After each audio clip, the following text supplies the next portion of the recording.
মালদ্বীপের বিপক্ষে সাব চ্যাম্পিয়নশিপে আজ মাঠে নামতে যাচ্ছে বাংলাদেশ। ইনজুরির কারণে খেলা হচ্ছে না মনিকা চাকমার।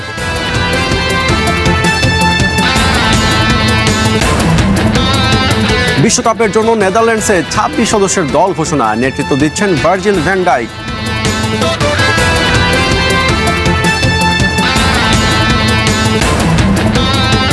ফিফা বিশ্বকাপের টিকিট নিয়ে এবার তদন্তে নামলো নিউ ইয়র্ক ও নিউ জার্সির অ্যাটর্নিরা।